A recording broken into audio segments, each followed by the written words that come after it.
Welcome to Cafe Tales. Tonight, in a quiet Irish village, beneath a crabapple tree dripping with rain, two figures lie side by side, a minister and a choir singer, bound together by whispered affection and silenced by sudden violence. As letters scatter in the mud and neighbors murmur of shadows, Poirot must separate truth from gossip in a place where everyone seems to know the story, yet no one tells it the same way. This is The Shadows of Ballycarrick. Written by us in homage to Agatha Christie and inspired by the real Hall Mills case of 1922 in New Jersey.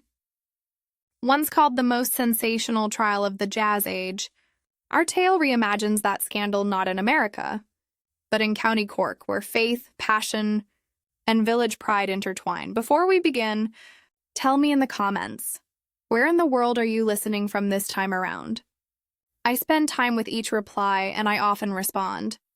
Your voices and your presence are what make this little community feel alive. Creating these stories, writing, narration, and illustration takes many hours, and it is your support that keeps them possible. You can join our membership for ad-free listening and exclusive content, or leave a small tip if you wish. But know that by listening, sharing, and commenting, you are already giving more than enough. Now the rain falls, the tree waits, and shadows gather in Ballycarrick. Chapter 1. The Crabapple in County Cork. Ireland, I have discovered, is not so much a country as a long quarrel with the weather. The morning had begun with mist, proceeded to rain, and was now reconsidering both in favor of a clammy drizzle. The lane outside Ballycarrick did its best to resemble a canal, and my boots, newly polished, sank without protest. Poirot infuriatingly walked beside me as though the elements had signed a private treaty with him. His shoes remained immaculate. Even the drizzle avoided his mustache. Picturesque, is it not? He said, peering at the gray horizon. It's the sort of picturesque, I replied. That makes one wish to be somewhere else. At the gate, we were met by Inspector Henratty, a broad-shouldered man whose expression suggested that life had yet to surprise him, and didn't look likely to. Morning, he said. Two bodies under a crabapple tree. Not the most original of arrangements, but it saves us the trouble of looking for them. He led us across a waterlogged field. Beneath a tree whose branches dripped as though disapproving, lay the figures of a man and a woman, side by side. Papers, letters, it seemed, were scattered about, already blotted by the damp. The Reverend Alistair Barn, Henriati explained, Church of Ireland. 39, fond of sermons. And Miss Cho Van Keen, choir singer, 28, fond of singing, though apparently of other pursuits as well. Poirot stooped with care, drawing a handkerchief before touching anything. The gentleman shot once, he observed.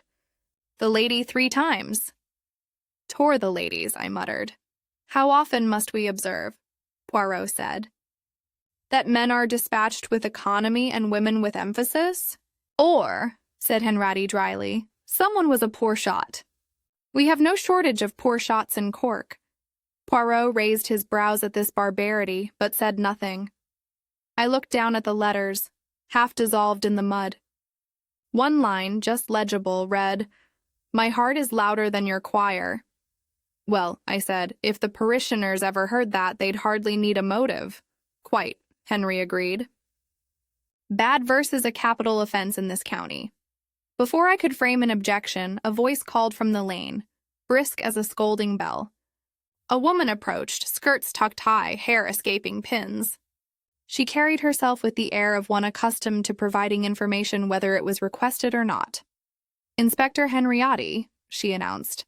I saw them. Clear as daylight, the Reverend and the Keen girl, walking bold as brass.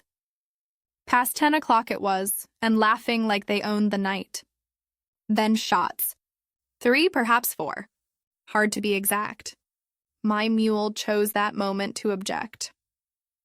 Mrs. Bridget Donnelly, Henry told us with the air of introducing a relative who cannot be helped, Keeps pigs, keeps order, keeps accounts on her neighbors.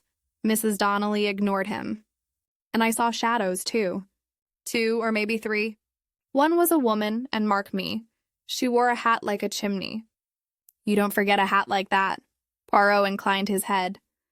Madame, a hat is sometimes more eloquent than a confession. Eloquent, is it? She said sharply. You can tell that to the milliner. I only know what I saw, and I saw enough to keep me awake. Though, she added with a glance at the inspector, I doubt the constabulary will thank me for it. They never do, Henry said. But you'll tell it anyway. She gave him a look of profound certainty. Naturally. And with that, she turned back toward the lane, leaving behind a silence filled only by the dripping tree. Poirot straightened, his eyes gleaming faintly. We have, Hastings, the passion, the letters, the gossip, and already a hat of impossible architecture. It is a beginning most promising. Henry folded his arms. No weapon found, no footprints worth keeping. Half of Monster has paraded through since dawn. The doctor estimates death around 11, but he will not sign his soul to the minute. The press will be here by noon. They will discover the grass, if nothing else. Poirot glanced at the man's bare head. And the Reverend's hat? Absent, said Henratty. So either the wind has a taste for clergy, or someone took it away. People do not pocket hats in sentiment, Poirot said. They pocket them in haste. He rose, brisk and neat. We must speak to the living. The widow first. It may be wondered how we came to be involved at all. The answer is geographical insult. We were already in Cork. The university had invited Poirot to lecture on the psychology of the murderer, a study in egoism. Undergraduates came in respectable numbers, lured by the promise of sandwiches. Poirot, delighted to observe the Irish mind, had been rewarded instead with Irish weather. We had intended to depart after lunch on the next day. At dawn, Henratty sent a man to the hotel, a double shooting and no appetite for a circus. Would the famous foreigner care to take a look? Poirot would. Poirot always would. I had resignations of my own. The widow, repeated Henry, leading us back to the lane, is Mrs. Mora Byrne. She has 2 brothers, Padraig and Rory O'Shea, who like to be agreed with. They own shops and cultivate a sense of importance. The sexton, James Keene, is a quiet man. Either grief has tied his tongue or something else has. Suspicion travels faster than grief, said Poirot, but grief often arrives with more luggage. We walked toward the village. Ballycarrick revealed itself without hurry, a handful of respectable fronts, a bell tower with ambitions, and a square that believed in market days. The drizzle had settled into its work. A dog considered the world and decided it was not worth remarking on. You understand, Mr. Poirot, said Henratty. I have no taste for a visiting sensation. But sometimes a famous name steadies a town. They behave themselves in front of it. And sometimes, said Poirot, they perform. We shall hope for good behavior. You'll get both, Henratty said. It's an Irish compromise. We came first to the presbytery. A small crowd had formed, the grave, the curious, and those who are both as a matter of principle. A constable kept a line with that patient futility only constables possess. Inside, the hallway smelled of flowers and furniture polish. Mrs. Morabern received us in a sitting room that understood duty. She was perhaps 35, carefully composed, the sort of woman who never allows a button to be unfaithful. The brothers stood a little apart. Padraig tall and self-possessed. Rory shorter, with the melancholy optimism of a man who expects the worst and hopes to manage it. Mr. Poirot, Mrs. Byrne said, as though reading a visiting card aloud. Inspector, Captain. She did not offer a hand. Grief had made her formal, not tactile. You will do what is necessary, and you will do it without spectacle. I admire economy, said Poirot. It is rare in emotion. My husband, she went on very evenly, was visiting parishioners last night. He did not return this morning. I was told what you already know, and your view, said Henry without malice, is that Ballycarrick should cease its chatter. My view, she said, is that Ballycarrick should mind its accounts and its souls, and leave my affairs to the law. Padre Gaucher cleared his throat. We are grateful for your attention, Inspector. We trust you will not allow sensation to cloud your work. Poirot's smile was thin as a paper knife. Sensation, Mr. O'Shea, is a fog. It does not alter the landscape. It only obscures it. We shall wait until it lifts. Rory studied Poirot's shoes as if considering whether cork mud could be persuaded to accept standards. We'd prefer the matter handled promptly. Promptness, said Henry, is a virtue like patience. Both are easier to admire than to practice. Morabern looked at the carpet. There will be talk of impropriety, she said, as if naming a minor illness. I will not indulge it. Of course, Poirot murmured. Yet the letters exist. She raised her head. So do sermons, Mr. Poirot. One does not confuse the text with the life. We left her with arrangements. Flowers already chosen, a list being made, family telegraphed. Outside, the drizzle had decided to be rain again. Henratty set his hat a fraction lower and led us to a small cottage by the churchyard. James Keene opened at the first knock. He was a man of 30, spare, with hands that belonged to shovels and bells. Grief had not disordered him. It had made him deliberate. He stood aside, and we stepped into a room stripped of ornament. Mr. Keene, said Henry gently, we are sorry for your loss. Keene nodded. Thank you, Inspector. Your wife was out last night. She went to choir practice, he said, then for air. Singing makes a person feel larger than their rooms. His eyes did not move from a point on the mantel. If this was evasion, it was a quiet, stubborn kind. You knew the Reverend Byrne well, asked Poirot. As a man knows the man whose church he keeps, Keene said. Enough to sweep after him, not enough to speak for him. And the letters? Poirot's tone held no judgment. Keene's jaw worked once, twice. The town will have its sport. If there are letters, they'll be read aloud in kitchens. I cannot prevent that. I can bury my wife. The rest is beyond me. Did she have enemies? I asked, and heard my own question with distaste. People do not need to dislike you to talk about you, he said. They need only be bored. When we stepped out, the rain had taken the matter personally. The bell in the church unhelpfully rang the hour, as though time were a comfort. Well, I asked. Mrs. B. has discipline, said Henry. Mr. Keene has absence. I don't know which is more suspicious. Neither, said Poirot. Grief is not a single garment. It is a wardrobe. People choose differently. We paused at the square. A newspaper boy was describing events with the confidence of one who had not been there. A woman buying bread bowed her head as we passed, then looked up with a question she would not ask. Inspector, said Poirot, one detail at the tree. The letters were scattered, not arranged. It argues haste or a wish to simulate haste. Also no hat. I'll order the ditches raked. We'll find every hat in Monster. And the mule, I ventured. The mule, said Henratty, will be interviewed when he learns to sign his name. Poirot's eyes amused themselves briefly.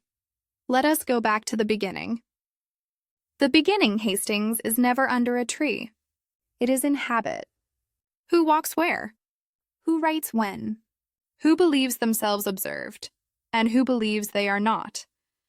We will return to Mrs. Byrne after the house has settled, and to Mr. Keene when silence grows heavy.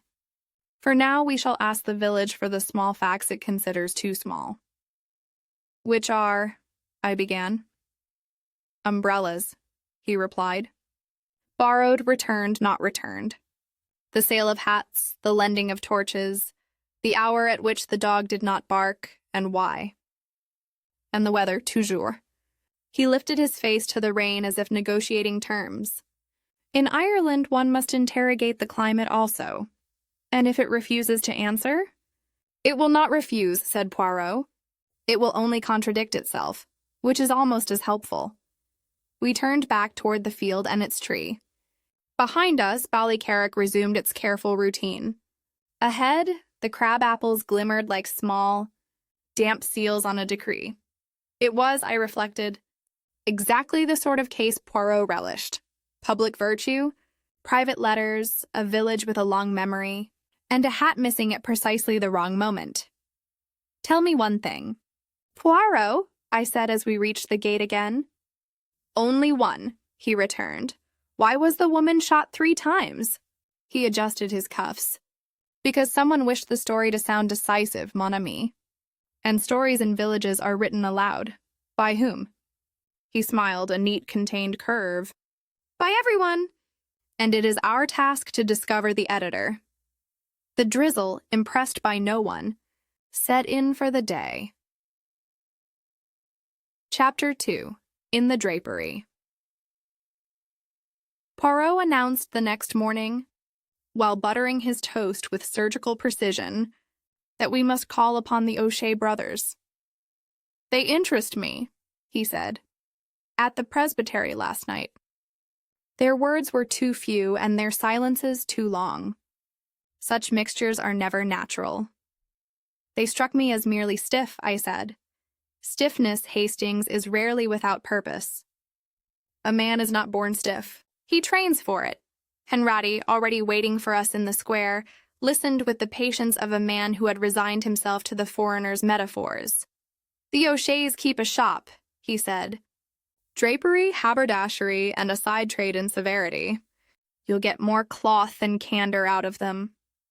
The shop stood like a sentry on the corner of the square. Its windows displayed bolts of tweed so exact in their folding that one felt a sneeze might constitute sabotage. Inside, the air was thick with starch and disapproval. Padraig O'Shea was behind the counter, lean and angular, adjusting a pile of cloth that already stood at military attention. Rory sat at a desk near the window. A ledger open before him, spectacles balanced on his nose. Inspector? Padraig gave a short nod.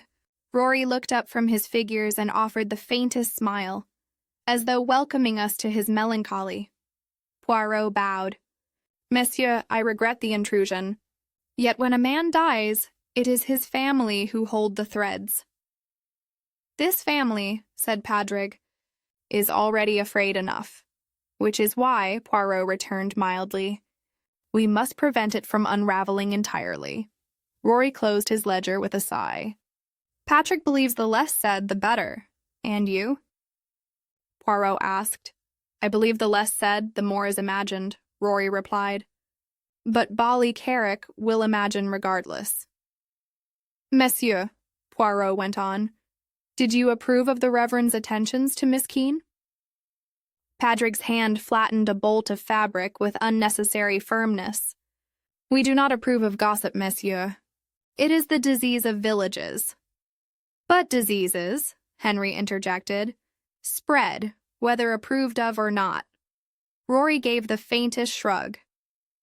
We heard talk naturally. The town hums with it. But my sister chose her dignity. She would not wrestle with rumors. Yet, said Poirot softly, rumors sometimes wrestle regardless. And the letters exist. Padraig's jaw tightened. Letters can be forged. Or misinterpreted, said Henratty dryly. There was a pause. Padraig's eyes narrowed. Rory's fingers tapped the ledger. Poirot adjusted his cuffs as if the conversation itself required straightening. I attempted a contribution. Surely, gentlemen, you noticed nothing unusual in your brother-in-law's behavior? Padraig fixed me with a look that might have been designed to silence choirs. Captain, our interest was not in his behavior, but in our sister's comfort. His ministry was his affair. Our concern was that he should not inconvenience her in it. That, said Henry, is one way of putting it. Inspector, Rory said, his tone still mild, we are businessmen. We do not trade in scandal. We trade in cloth. Cloth requires order, precision, trust. Those who shop here know what they are buying. Poirot looked round the immaculate shelves. And families also require order, precision, trust, do they not? Families, Rory said, require loyalty, even when it is inconvenient. Especially, Padraig corrected. Poirot's mustache twitched. Loyalty is admirable, yet sometimes it binds too tightly. A seam too tight will tear, n'est-ce pas? Padraig's answer was a stare. Rory, after a pause, said quietly, better a tear than a garment that falls apart entirely. There was another silence, in which I had the impression that more had been said than spoken. Poirot gave a small bow. Monsieur, forgive the disturbance. You have business. I have inquiries. Perhaps in time both will be satisfied. Padraig inclined his head curtly. Rory managed a tired half-smile. The town will give you no shortage of theories. Mr. Poirot, our contribution will be less imaginative. Imagination, said Poirot, is often less dangerous than silence. We left them to their bolts of cloth and their silence. Outside, Henry exhaled like a man who had endured a sermon. Patrick guards his sister like a fortress, and Rory like a conscience. Between the two, there's not a straight word to be had. They are loyal, I offered. They are careful, Poirot corrected. Loyalty speaks warmly, Hastings. This was loyalty rehearsed. You saw how one spoke to deny, the other to soften. Such duets are not improvised. Henry gave a dry chuckle. Duets, is it? If so, I'd hate to hear the choir. We walked back across the square.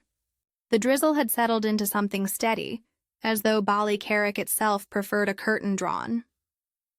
The villagers, of course, watched us pass with a look that said they already knew more than we did. Poirot, immaculate even in damp, murmured, two brothers united in defense. But unity, mon ami Hastings, is sometimes the finest disguise. Chapter 3. The Choir of Ballycarrick.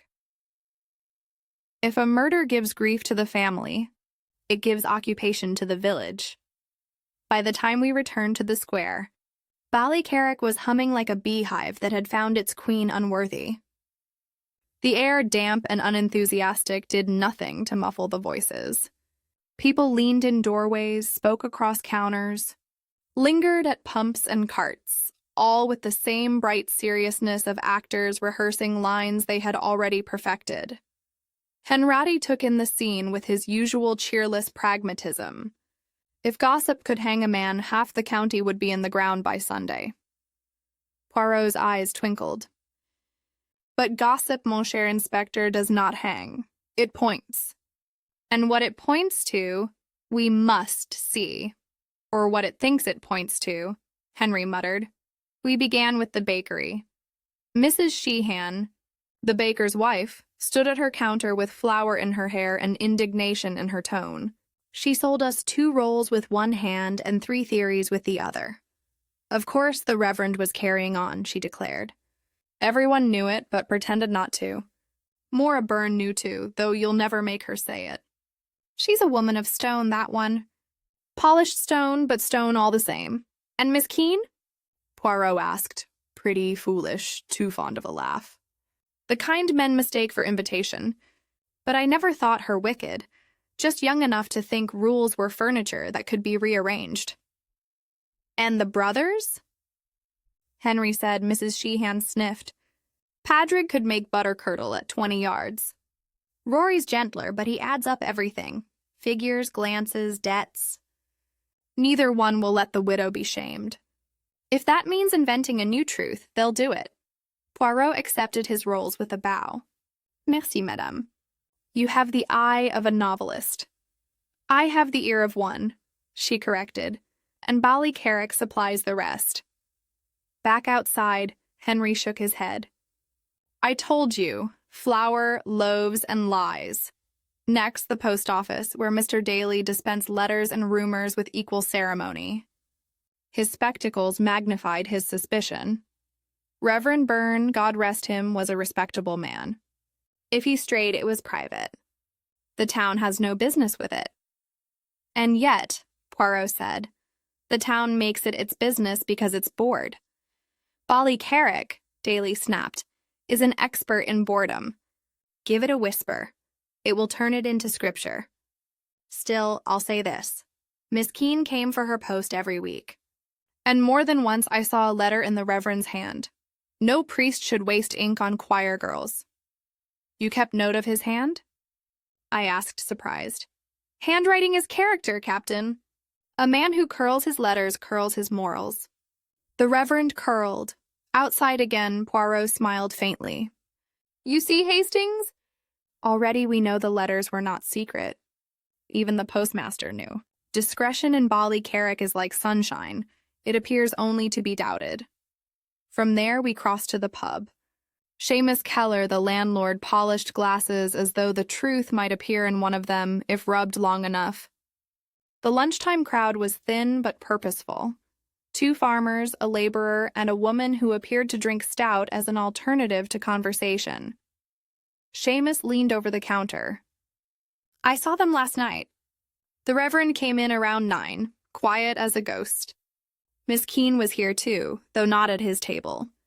Neither looked at the other. But silence between 2 people can be louder than speech. Poirot inclined his head. And then he left. She stayed a while, left later. I thought nothing of it until this morning. Now it seems I should have thought everything of it. And others saw the same? Henry asked. Half the village was here. The other half will tell you they were. By supper, I dare say my pig will be a witness.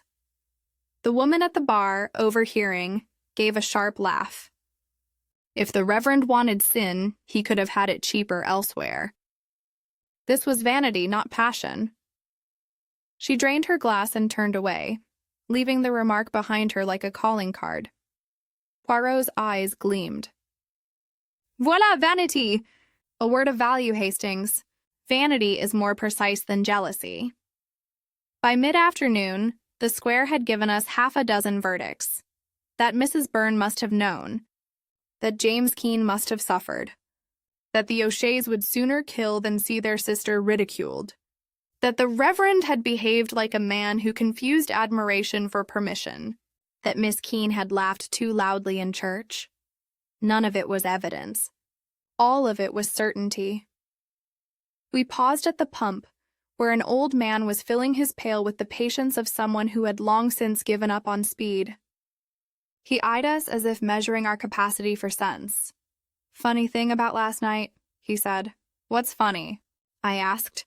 No dog barked, he said. Not mine. Not Mrs. Nolan's. Not a one in the whole lane. Dogs bark at shadows, at cats, at their own dreams. But last night, when there was reason, they didn't. Poirot leaned forward. And what do you conclude, monsieur? That someone the dogs knew passed by, the old man said. Dogs aren't wise, but they're honest. He lifted his pail and walked off without another word. We stood in silence for a moment. Even Henry looked thoughtful. Poirot tapped his mustache.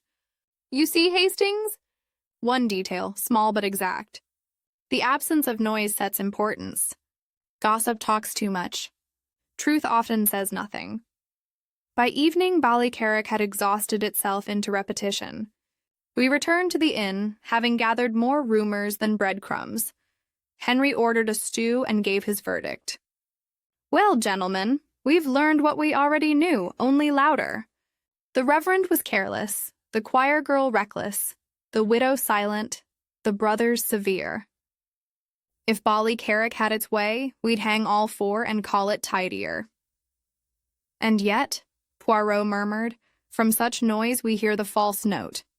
A hat like a chimney, dogs that do not bark, letters too public to be secret. Already the pattern begins.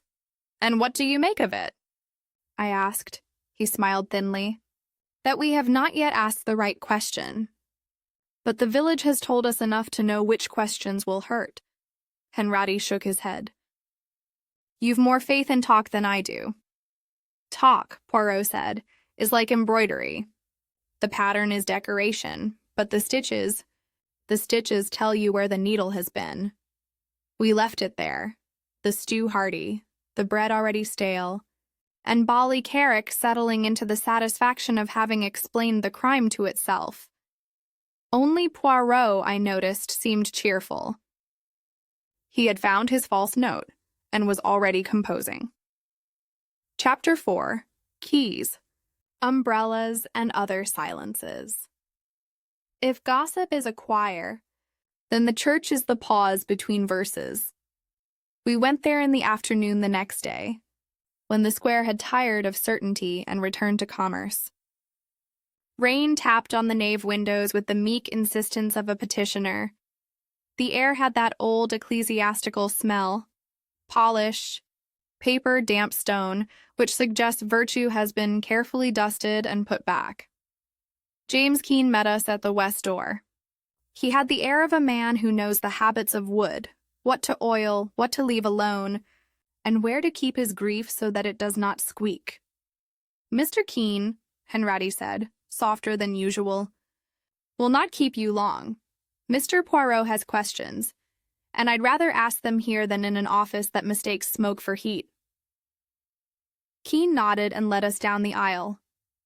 The church's modest grandeur seemed an affront to the day, stone pretending to be certain. We passed the choir stalls. A hymn book lay open at Lead Kindly Light, as though someone had lost the page, or been grateful to. Poirot stopped at the vestry door. If you please. Keene produced a key from a small ring with a janitor's pride. I keep the only set. The Reverend had another, of course. Of course, said Poirot. The vestry was as orderly as a conscience. Cassocks hung by size and patience. An umbrella stand by the radiator. A small desk with a ledger. A notice pinned above it reminded the choir that whispering is still speaking. On a shelf sat an unassuming tin of polish and a cloth folded with such discipline that even sin might have wiped its... Pause. Poirot's eyes moved quickly. He paused at the umbrella stand. 4 stood there, 2 stout parish issue, 1 frayed into sincerity, and 1 elegant horn-handled. Yours? He asked. Only the frayed one, Keene said. The others belong to the church. People remember God more readily than their umbrellas. Wise, said Poirot. One cannot borrow salvation. On the fulcrum of the horn handle, faintly inked, were the initials Bow Bow. Henratty noticed, too. Would that be many Ballycarricks? Keene said curtly.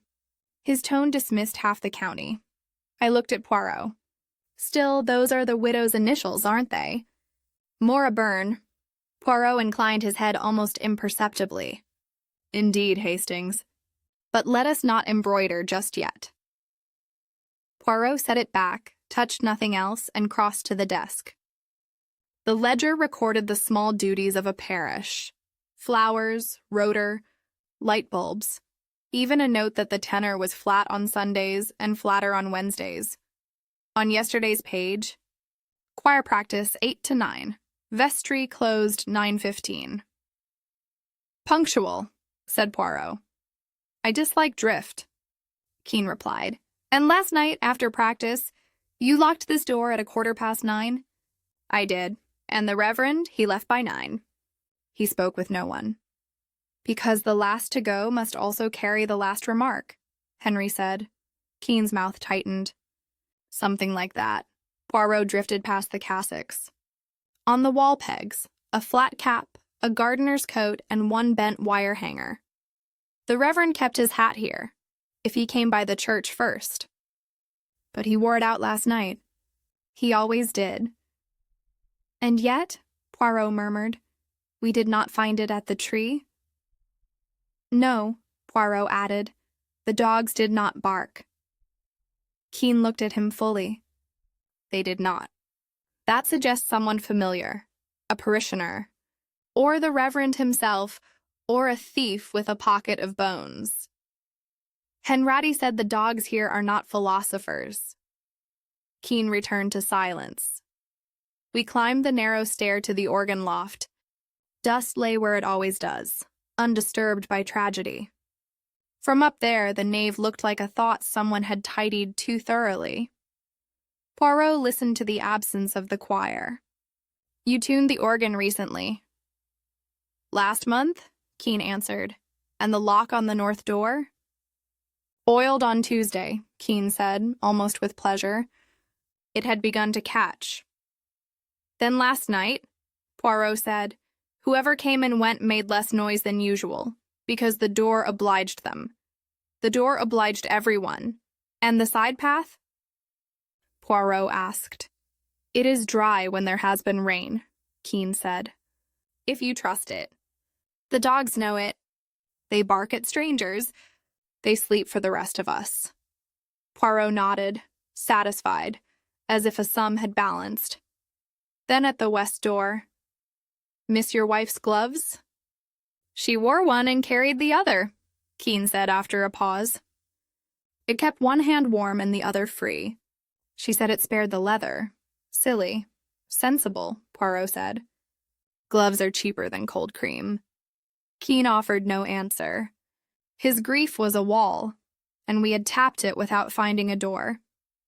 Outside, the rain had taken a philosophical turn. Henratty pulled his hat lower. We've learned that the vestry is tidy. The north door is newly oiled, and umbrellas breed initials. Also, said Poirot, that the Reverend's hat has acquired a talent for absence. He was never without it, and yet it is nowhere. A hat is not a rabbit. Could have blown, Henry said. Inland, Poirot glanced at the hedges. Let us be charitable to the wind. We ask it too much. We followed the side path Keen had named. The dogs lying in the yards watched us, blinked, and decided we were not worth a bark. Local passage, Henry said. You take it if you know it. Exactly, said Poirot. Mrs. Donnelly heard no squeak. The dogs made no announcement. Familiarity passed in the dark. We returned to the crabapple field. A constable stood like punctuation. The ground had been trampled to the consistency of confession. Poirot circled once, then stopped, looking not at the tree, but at the ditch some yards off. There, he said softly. In the tangle of briar, a brim peeped out, felt, dark with rain. Henry lifted it with 2 fingers. A hat, he said. Inside the band, Harrigan cork, size 7 1/4. A single fleck clings to the sweatband. Crimson, dulled with water. Blood? I asked. Possibly, Henry said. We'll test it. Poirot touched a fragment of leaf with his handkerchief. Crabapple. That is expected. What is not expected is how new the damp is. Not long here, Hastings. Last night? Perhaps this morning, Henratty frowned. Then someone came back.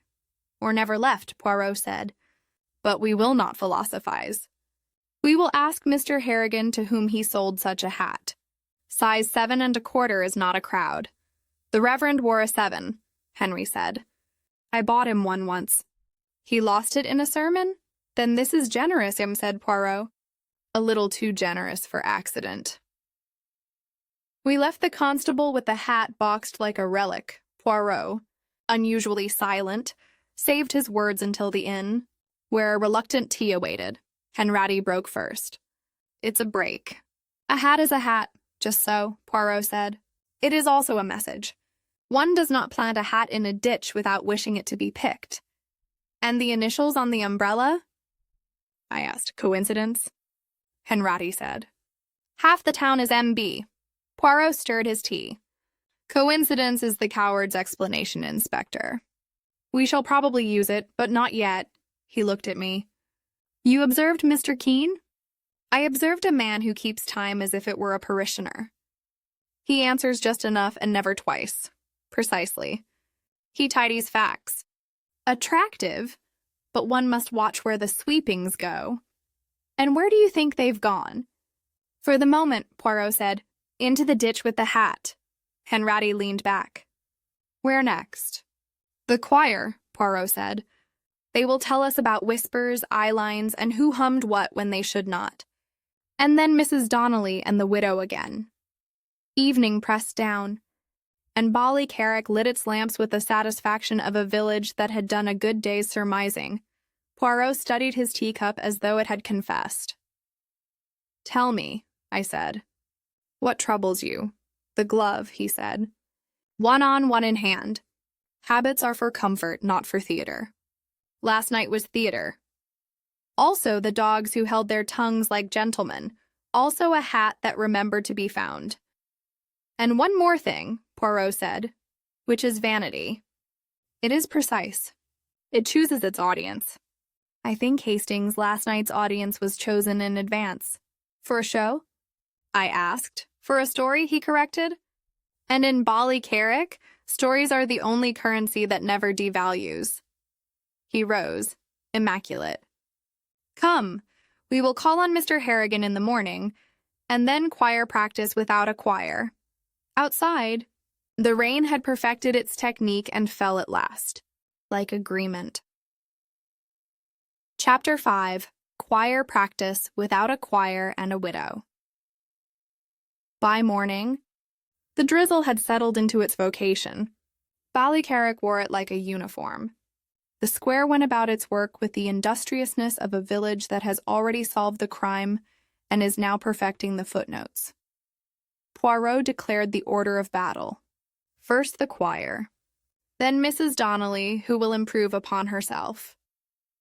Lastly, Madame Byrne, a soloist deserves a late entrance. The schoolroom smelled of chalk, damp coats, and a long memory of multiplication tables. A half-dozen parishioners waited on the benches looking like pupils about to be scolded. Ladies and gentlemen, said Henratty, this is Mr. Poirot. He wants the truth. I want brevity. Kindly attempt both, Poirot bowed.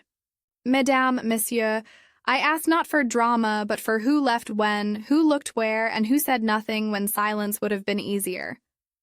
Mrs. Nolan, soprano, wasted no time. Miss Keene left early. 8, maybe a little later. Said she needed air. That sort of remark is only ever made to be noticed. Mr. O'Dowd, the tenor, snorted. She always needed air. She sang like someone chasing it. A younger alto, Miss Flaherty, spoke timidly. He touched his hat to me at the door. He always did, even in the dark? Poirot inclined his head. And conversation between the Reverend and Miss Keene during practice? None, said Mrs. Nolan. But they glanced. Everyone saw it. You learn to read glances if you sing parts. Sopranos know what the basses are thinking, or else we all collapse. O'Dowd rolled his eyes. Or else you imagine it. A glance is often just a man remembering the next note. The room divided instantly, each side convinced. Ballycarrick agreement always meant both were right, provided both disagreed. And after? Poirot asked. Did anyone accompany them? Miss Flaherty again. Miss Keene took the north path. No umbrella. The Reverend went minutes later. He wore his hat. He always wore it. You are certain? I would not mistake it, she said firmly. Poirot bowed. Merci, mademoiselle. A detail is more faithful than a speech. The choir faintly deflated at being cut short, dispersed with the air of people who would repeat everything louder in kitchens. We found Mrs. Donnelly outside her pigsty, broom in hand, pigs grunting like an appreciative audience. Her mule regarded us with hostility. You're back, she announced. I hope you've brought your ears this time, Poirot bowed. Always, madam. You told us of shadows. But perhaps you have remembered something else? She planted the broom like a spear. Remember? I never forgot. It is you lot that don't listen. I saw them as clear as I see you. The Reverend, Miss Keene, and a third shadow thin as a rake walked behind. And mark this, he had an umbrella. Henry frowned. Umbrella? It wasn't raining. Of course it wasn't raining, she said scornfully. That's why I noticed it. A man carrying an umbrella in fair weather is either vain or deceitful. Both fit Ballycarrick. Poirot's eyes gleamed. Describe it, madame. Long, straight, not the church's frayed ones. Shiny handle. And whoever carried it kept it tucked close, as if ashamed. That, Poirot murmured, is most interesting. She warmed to her theme. And another thing, the letters. Don't let anyone tell you they were already in the lane. They weren't. I heard the shots first. Then afterwards, fluttering like hens startled, papers don't fly before the gun, Mr. Poirot. They fly after. Henratty raised his brows. So you're saying they were thrown down deliberately? I'm saying, she snapped, that I saw no letters until I heard shots. And I've seen enough laundry to know when something's been scattered on purpose. Poirot inclined his head. You are a most exact observer, she sniffed. I am a housekeeper, Mr. Poirot. The whole village notices dirt. I noticed who tracked it in, Henry muttered. If she ran the constabulary, we'd all be redundant. Mrs. Donnelly ignored him. So don't waste my time asking whether pigs barked or mules prayed. I've given you the thing that matters. An umbrella in dry weather and papers thrown after death. If you can't make sense of that, you'd best leave the case to the livestock. Poirot bowed again, more deeply this time. Madame, I am grateful. You have told us what no one else could. Umbrellas and paper, they are more eloquent than sermons. She gave a little grunt, half satisfaction, half warning. See that you don't waste it. The presbytery received us with polish and disapproval. Mrs. Maura Byrne waited in her sitting room, upright, immaculate. Her grief was as composed as her hair. Mr. Poirot, Inspector, Captain, she said evenly, you wish to speak again? If you permit, madame, Poirot said gently. The smallest details open the heaviest doors. I am not sentimental about doors, she said. Ask about your husband's evening.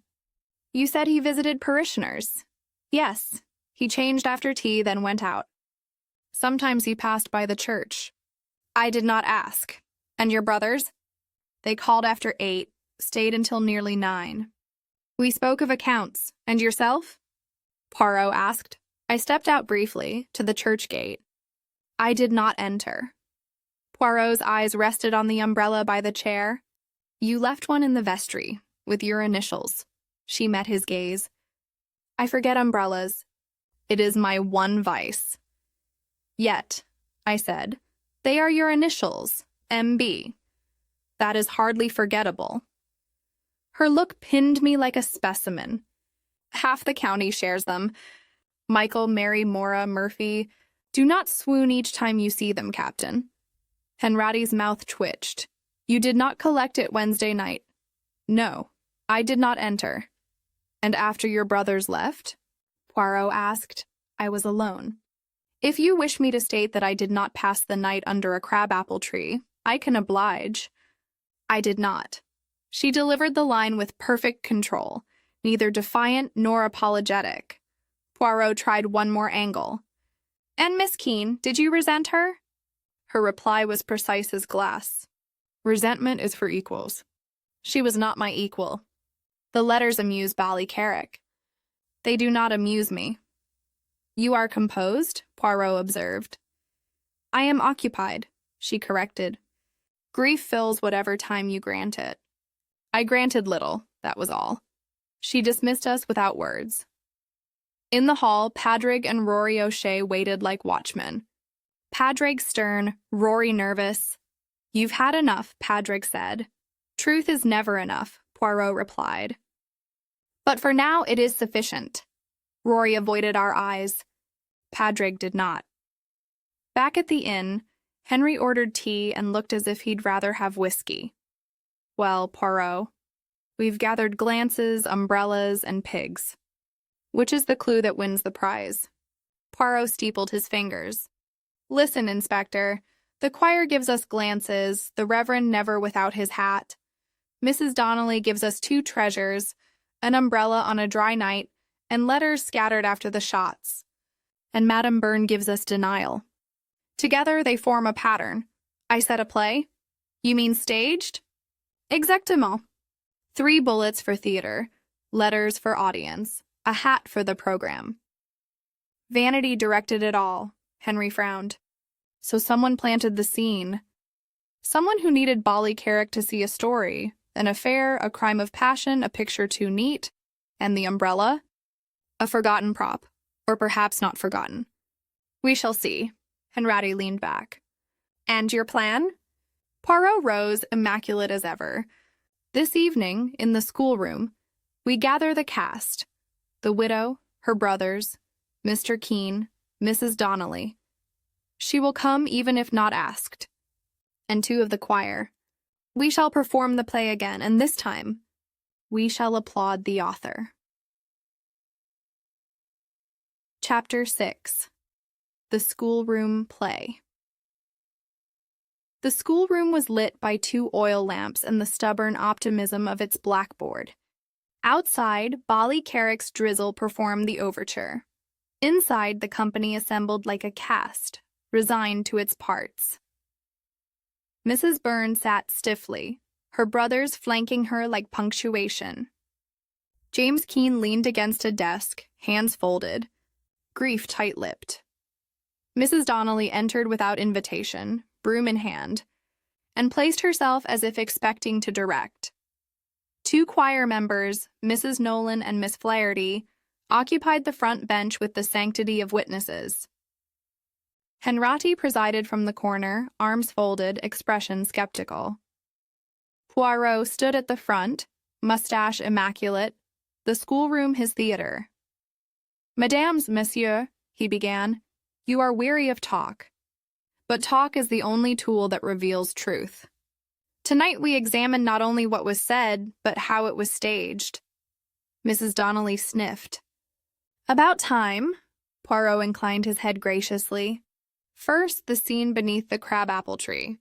2 bodies, side by side. A man shot once, a woman 3 times. Letters scattered. A hat missing. At first sight, a story of passion, but passion does not arrange itself so neatly. It leaves chaos. This scene is not. It was composed, he raised a finger. The hat. We are told the Reverend never walked without it. The choir confirms. Miss Flaherty saw him touch it that very evening. Yet the hat is not found with his body. It reappears later in a ditch, newly damp, too freshly placed. Someone wished for it to be found. Why? Because a missing hat makes a story of a man meeting his lover by stealth. A ripple passed through the room. Padre Gaucher shifted in his chair. Rory looked at the floor. Second, Poirot continued, the glove.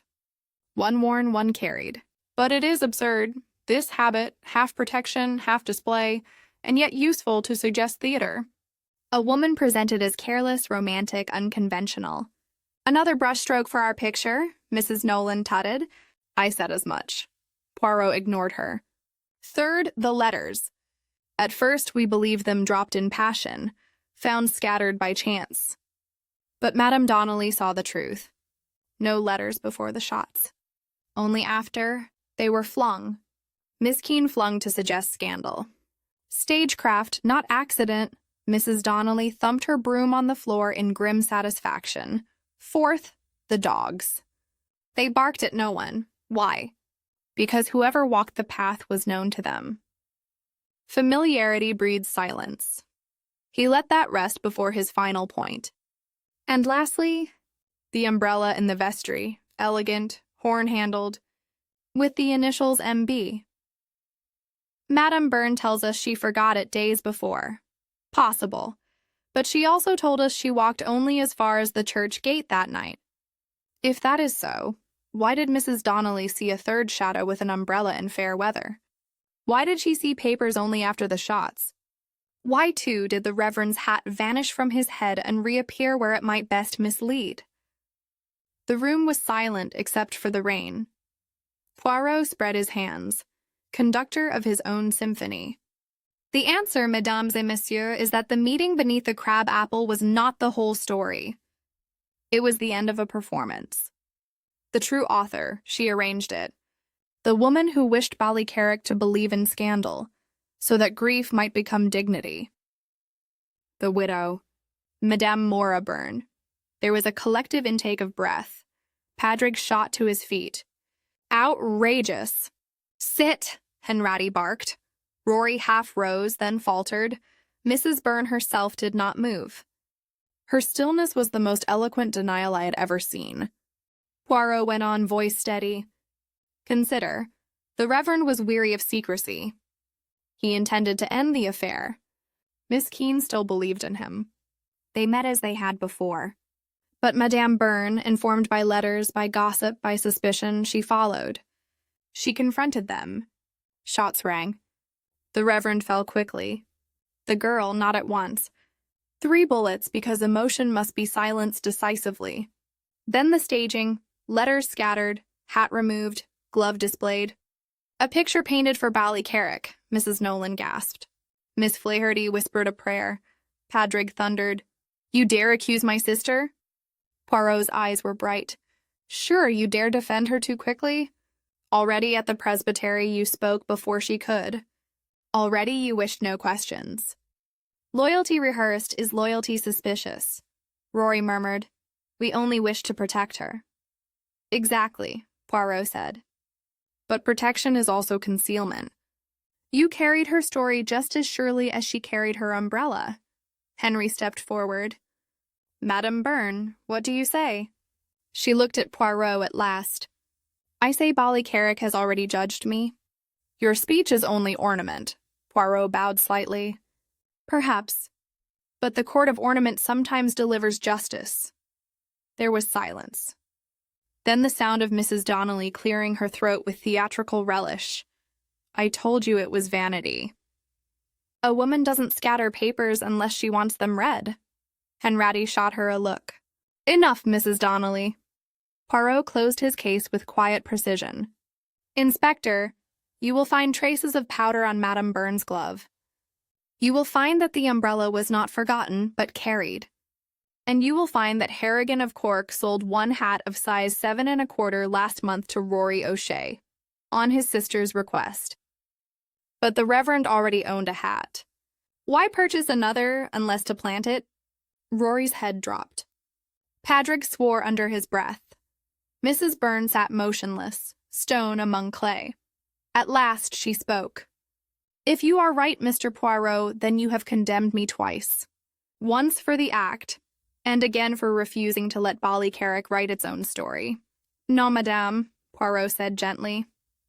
I condemn only the vanity of theater. For truth always is less dramatic. Henry gave a grim nod. That will do. He signaled to the constable at the door.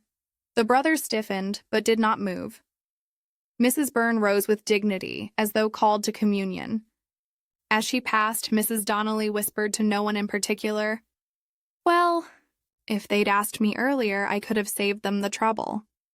Later, when the schoolroom was empty and Ballycarrick resumed its drizzle, I said to Poirot, Do you pity her? He looked out at the rain. Pity, Hastings, is dangerous. It is like an umbrella, useful when one remembers it, but fatal when one forgets. Madame Byrne forgot everything except her dignity, and for that she has lost all. I said nothing. The drizzle continued, patient as gossip, and so concludes The Shadows of Ballycarrick, a tale of passion, vanity, and carefully scattered evidence, where the truth emerged only after the scandal was stripped away. This story was written by us in homage to Agatha Christie, inspired by the infamous Hall Mills case of 1922, yet entirely original in its telling. If you've listened until the end, then you are the reason these mysteries continue. Thank you for being part of this growing community. Your encouragement, your reflections, and your thoughtful comments are what make sharing these tales such a joy. I spend time with them, and I try to reply whenever I can. If you'd like to support further, You can join our membership or leave a small tip. But simply by being here, listening, sharing, and keeping these mysteries alive, you are already giving more than enough.